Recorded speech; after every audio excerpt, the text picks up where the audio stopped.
You have the praise the pastor will say. Then on the flip side, what is the flip side of what I'm saying? The flip side of what I'm saying is Revelation 3, verse 19. It says, behold, I stand at the door and knock. And him who opens the door, him I will come and I will sit with him, and I will die. Amen. It's the flip side. And I'm mentioning it because they are opposite, but they are equal. There are some of us whose breakthrough is sitting at the door of our home because Christ is absent. He's absent from our table. He's absent from our life.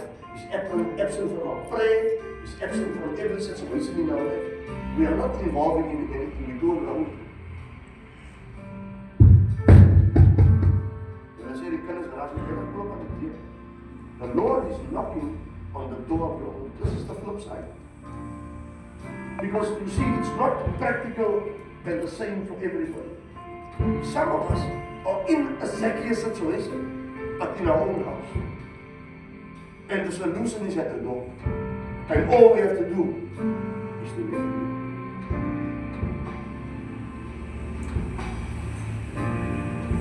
The question is, do we value the presence of Christ in our lives? Do we value it? Or is the presence of Jesus Christ, the presence of, let me call it what it is the presence of He is also salvation, is the presence of the cost of salvation in our homes to experience. Because when salvation enters, corruption must leave.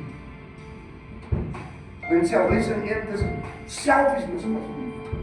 When salvation enters, what we love must leave. And many of us, we are a door handle away from the solution. We are a door handle away from the salvation that our homes require. But we are gambling and we are questioning and we are struggling and we can't decide because through the torment of the challenges in our home, we don't want to give up what we have. Because we know if we let salvation in, it's not to say that we don't know. It's not to say we don't hear the knock at the door. We know that He's knocking. We know it. We know it. But you see, we are counting the cost of letting Him in.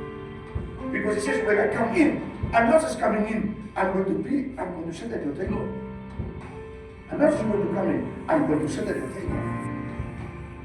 Now you and I, we're going to have a conversation.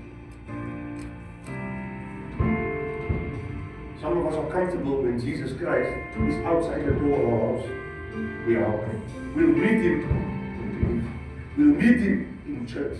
We'll meet Him on the road. We'll meet Him at work. Nothing comes right to us because we look very spiritual outside. But when we step into the house, we close the door quickly. We don't want to come in. It's not that we don't hear Him knocking. We know He's there. But we are comfortable with the Zacchaeus spirit in our life. And we hear Him calling us. The cost is too much. The chaos here is right. The things we are doing here, I know it's not right, but it's fine. We don't need Him here.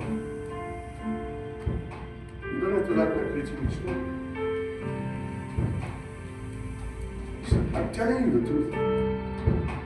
We need a revival and a renewal of the way we think on a regular basis.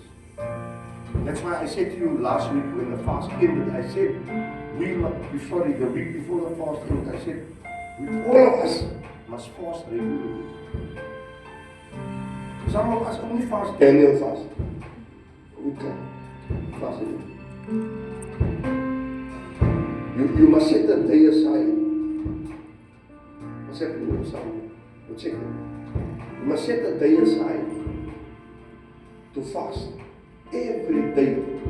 1 day in the week. Check the echo if something is wrong. Thank you. Are you with me? You must bring Christ to your table. You must open the door. Bring Him in your home.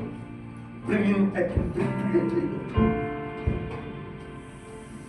Some of us we must leave our comfort of our house and go and meet Him outside. Among the sinners, among the chaos, among the problem. We say we are chosen, but we don't act as if we are chosen. We don't speak as if we are chosen. I'm chosen, but you are chosen. You are chosen, but you act frozen.